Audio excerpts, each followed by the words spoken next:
Good evening. I hope you're doing well.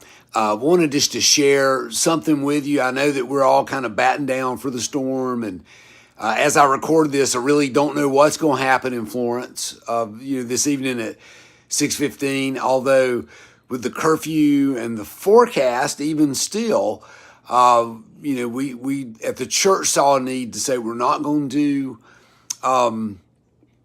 We're not going to do a meeting on campus, but we were going to do this instead. Now, I'll be real honest with you.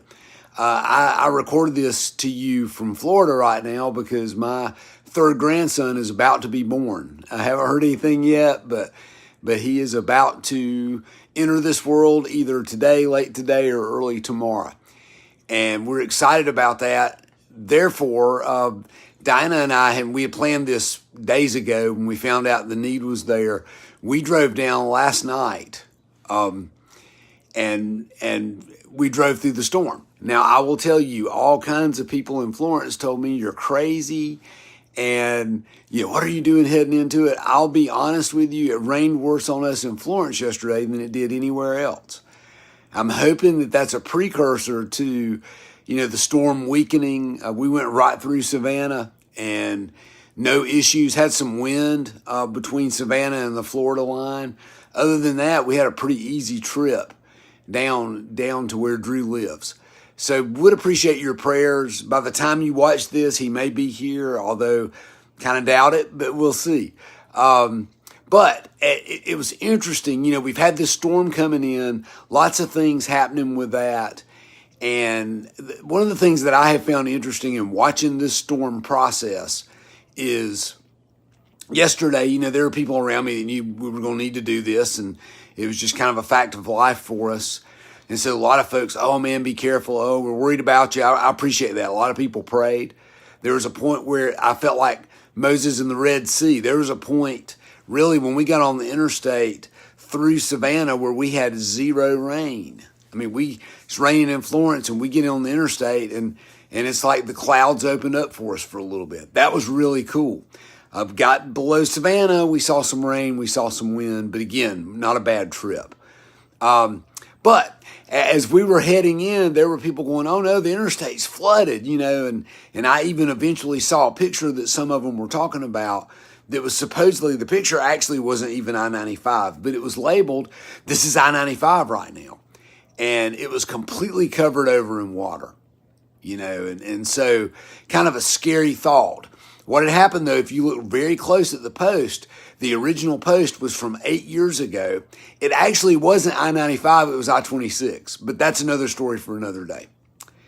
What I want to talk to you tonight about is truth. We need to be careful that we're being truthful in everything that we do, especially in this world. Too many people will jump on things like social media posts and I've seen this in several events here lately. Somebody will post something on social media. 10 people will jump on it. They'll post it as true. Then the headline that the original person posted ends up not being true, not being all of the story. Seen that happen a lot, especially in the last week, even in the lives of people that I love at Ebenezer. Be truthful. Be careful that you be truthful. Paul talked about that in Ephesians 4:29 when he said, do not let any unwholesome talk come out of your mouths, but only what is helpful for building others up according to their needs, that it may benefit those who listen. So I want to ask you this question tonight as you watch this. The things that you've said recently, the things that you say, the habits that you make, the things that you say, are they building people up or are they tearing people down?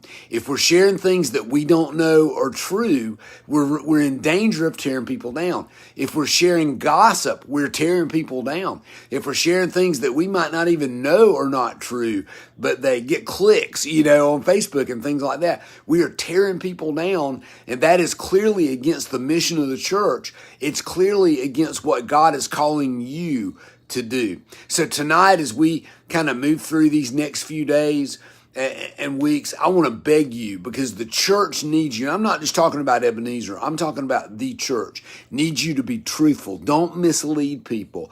Let things come out of your mouth that are going to build others up, not tear them down. Hope you have a great week. Hope you do well in the storm. I hope we all do well in the storm, and I hope to see you soon.